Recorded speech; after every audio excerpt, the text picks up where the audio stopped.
Nagbabalik po ang Pinoy Gising sa oras po na alas 5:37 na ng Wednesday morning. Yahoy! Ayun.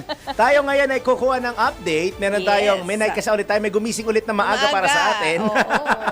Mangangamusta ho tayo sa Meralco. Yes. Kasi yung mga kababayan natin, hindi lang naman sa Metro Manila, yung mga nasiservisyo ng Meralco na naapektuhan ng habagat, alamin natin kung ano na status sa kanilang mga lugar, kung may mga power interruption, may mga service interruption na mangyayari, at hingin na rin tayo ng mga dapat gawin. Baka kasi mamaya yung mga tao nakalimutan na ang mga safety tips na kailangan nilang gawin pagka may mga masasamang safety measures pagka masama ang lagay ng panahon. Oo, pero bago yan, kamustahin muna natin siya. Yan, yun ang pinaka-importante kung maganda ba yung pagkaagising ng ating magiging kausap ngayong umagang ito. So, nasa linya po ng ating komunikasyon si Miss Claire Feliciano, ang Public Relations Head ng Meralco. Miss Claire, magandang Wednesday morning. Darryl Justin at Maine Barreto po ng DWIZ LU Channel 23. Good morning, Daryl and Maine, at sa lahat ng nakasubaybay sa atin ngayong umaga. Ayun, Ayan po, ma'am. kasing ganda ng boses niyan, kasing pretty din. Nga pala, may mga communications na kayo natin ni Miss Claire. Miss Claire, kamusta po ang experience na gumising na maaga para sa interview? Sanay na yan. Oo, correct. Siyempre, nakabantay tayo, di ba? 24/7 dahil tuloy-tuloy itong ginagawa nating restoration activities, particularly dito sa mga area na nagkaroon ng antala sa serbisyo ng kuryente dahil dito sa naranasan nating tuloy-tuloy ng buhos ng ulan. Tama. Ilan bang consumers, Meralco consumers, ang naapektuhan nitong power interruptions? Actually, yesterday, we reported na yesterday morning, mga nasa 167,000 customers across our franchise area yung naapektuhan ng power interruptions. Pero dahil sa walang tigil nating pagtatrabaho, para maibalik yung serbisyo ng kuryente, yung latest update natin as of 2 a.m. today, that's already down to last 13,000 customers, Yes, at talagang marami na yung naibalik ang serbisyo ng kuryente, and out of the 13,000 customers, nasa around 80%, o mga nasa 10,000 mahigit pa, yung nasa flooded area. So alam naman natin, yung isa sa pinakamalaking challenges talaga natin ngayong itong nararanasan nating habagat ay itong matinding pagbaha. So, in terms of our facilities, yung facilities ng Meralco, okay naman tayo. Wala tayong mga malakihang problema sa mga tumumbang poste o mga naapektuhang mga linya. Pero yung challenge talaga, yung baha, kitang-kita naman natin sa social media, sa news, na talagang maraming areas na binaha, including itong sa franchise area ng Meralco. Yung franchise area ng Meralco ang hindi pa, okay. Parang yun ang kailangan pa ata na may konting pagtutok. Pero Miss Claire, speaking of that, gusto ko lang po malaman, within the area, saan kayo may pinakamaraming report na naitala, and isusunod ko na rin ito, ano po ba yung magiging time frame o timetable ninyo para ma-restore fully yung services ng Meralco, lalo na doon sa mga lugar na hanggang ngayon nakakaranas ng mga interruptions po? Yes, so in terms of the areas, even yesterday, isa sa pinakamarami talaga sa Cavite. And right now, pinakamarami pa din sa areas na affected ay sa Cavite, dahil nandun din yung marami nating areas na mayroon pang baha, So Cavite, and then of course parts of Metro Manila, alam naman natin, I think Valenzuela City, nakita din natin, Medyo madami talagang naapektuhan ng baha dyan. And then, may mga ilan-ilan pa tayo sa Bulacan, and ilan na lang yung sa Rizal, Laguna, Quezon, and Batangas. Pero right now, karamihan talaga nasa Cavite. Actually, nandito yung around 10,000 customers pa. But in terms of kakailan mababalik, again, kami naman, di naman kami tumitigil, yun lang, syempre, mindful tayo na we have to check yung safety kasi kapag halimbawang binaha yung area, bago natin ibalik yung serbisyo ng kuryente, we have to verify, na ligtas na talaga. So, kailangan natin yung tingnan, i-check, before i-restore ang service. Ngayon, as soon as possible, yan yung masasabi namin talaga. Oo. Dahil alam naman natin na kung meron pa tayong binabantayang bagyo ngayon, itong si Tropical Depression Dante, inaasahang patuloy na magdudulot ng pag-ulan yung habagat, no, dito sa different parts of the country, particularly yung franchise area ng Meralco. So, kung matindi yan, syempre baka madagdagan pa yung currently affected nating customers, hindi natin masasabi. But makakaasa naman sila, no, na tuloy-tuloy lang yung pagmamonitor natin, tuloy-tuloy lang din yung restoration na gagawin natin, and we're hoping nga kami naman na hindi na madagdagan to. Pero hindi natin masasabi, no, kung ano yung magiging actual na lagay ng panahon. We really just have to monitor. Oo. At 24/7 naman nagseserbisyo ang Exactly. Meralco. Yun nga na, syempre tao din naman itong mga hindi itong naman- mga repairman natin. Hindi ho sila mga makina, Hindi yan kaya robot, medyo may kailangan may konti pag-unawa Oo. dahil kung ilalagay din naman natin yung sarili natin sa mga posisyon nila, yes. napakahirap Syempre po dun talaga. sila sa safe, kung kailan Exactly. safe, ASAP naman, as soon as possible Yun naman na nga. ibabalik yan.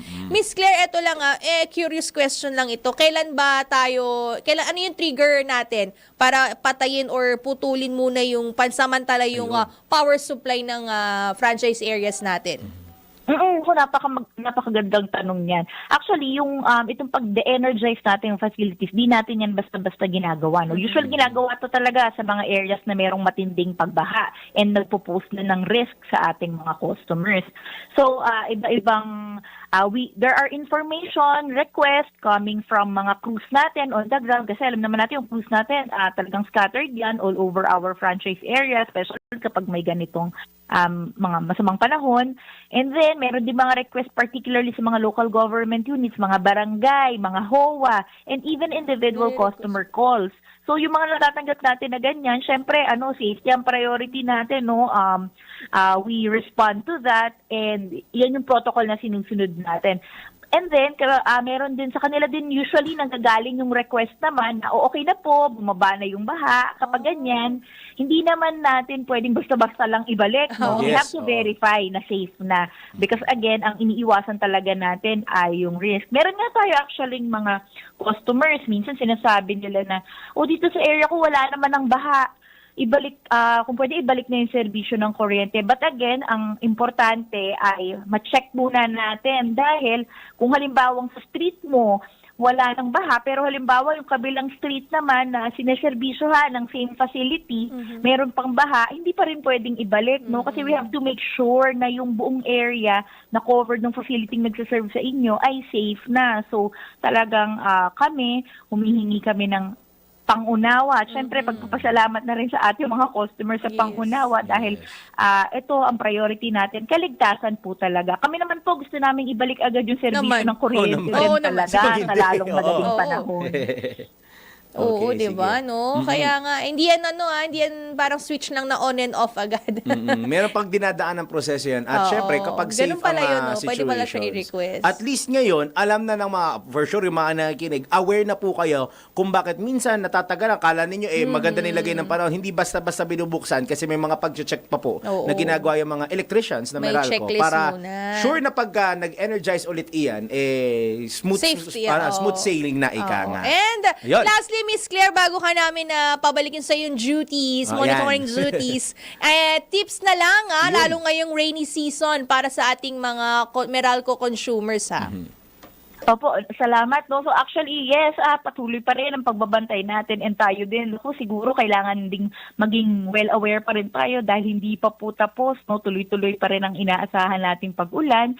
So kami sa Meralco, patuloy ang pagpapaalala namin na lagi, especially sa mga customer natin na ugaliin ang ligtas na paggamit ng kuryente, no? So, una sa lahat, kung binaha ang inyong bahay, ito talaga yung una naming sinasabi, no? Patayin na natin yung main circuit breaker natin sa bahay, no? Para maiwasan natin ang mga aksidente o any untoward incident at wala na tayong ganyang alalahanin. So, bukod dyan, kung halimbawang kailangan meron tayong mga gamit na kailangang itaas o mga wirings na gagalawin, tiyakin natin na tuyo ang ating mga kamay bago humawak ng anumang pasilidad ng kuryente. Tama. Tanggalin din natin yung pagkakasaksak, yung mga kagamitang di kuryente. Kung maaari, pwede din nating tanggalin yung mga bumbilya ng ilaw. And kung hindi maiiwasan, kailangan talaga nating humawak ng mga facilities. O kaya, syempre kung lalabas na rin tayo, hindi natin alam kung ano yung nandyan o lalo kung bahala sa labas. Gumamit tayo ng guantes na gawa sa goma or sapatos na yari din sa goma. And siguraduhin din natin na, again, yung napaka-importante, yung tuyo ang ating kamay. Now, pag humupa na ang baha, importante din to, no? Especially if pinasok ang ating mga bahay, yung mga wirings sa bahay, yung mga appliances, kung maaari, ipasuri muna natin yan sa lisensyadong electrician bago natin gamitin ulit kasi baka nagkaroon na talaga ng damage. So, for safety din po yan. Ayun. Sorry, Miss Claire, may isang maiksing pahabol na lang ako bago pa naman. Kasi magkukumpul yata siya ng circuit breaker niya mamaya.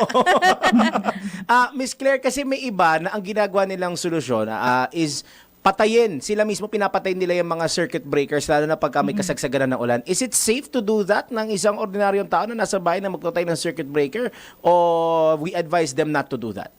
Yes, actually yung circuit breaker sa loob ng bahay naman natin o particularly lahat ng facility sa loob ng bahay natin, hindi naman kasi pwedeng galawin yan ng Meralco, no? Yung mga hanggang nasa meter point lang kami kung nasan yung inyong metro. So all your facilities inside, kayo naman yung merong responsibility dito, diba? May control dito, tama? So, yes, yun nga yung advice namin, no? Kung maaari, kung nakikita nyo na delikado na aakyat na yung baha and later, hindi na natin mapapansin kasi nga kung may mga appliances, mga gamit tayo na kailangang iakyat, makakabuti kung nandyan na yung threat, ay patayin na natin agad yung circuit breaker para maiwasan natin yung mga aksidente. And again, kami naman sa Meralco, while we continue the restoration activities, patuloy pa rin yung pagtanggap natin sa mga tawag kung meron pa rin kayong mga alalahanin o mga kailangang i-report sa Meralco. We're reachable through our official social media accounts sa Facebook or sa X, yung dating Twitter. And meron din kaming mga mobile numbers kung saan pwede silang mag-text, no? Yun lang, kailangan lang po text, no? Meron nagsasabi hindi nila ma-contact kasi for text lang talaga itong Text mga line. mobile number na ito. Yes, dikta ko lang ha. Sige, go! Yung mobile number, so yung 0920-971-6211 o kaya 0917-551-6211. Ayun, o yan text lang po Jot that para masagot down. kayo agad. Okay. Thank you, Miss Claire! Thank you, Miss Claire. At patuloy pong bukas At syempre ingat ang ka. DWIZ pagka may mga bagong updates at information kayo. Miss Claire, maraming salamat sa paggising ng napakaaga para sa ating usapan ngayong morning na ito. Ingat po. Salamat din po, maraming salamat din po and ingat din po kayo. Ayun, Ayan nakasama natin at nalin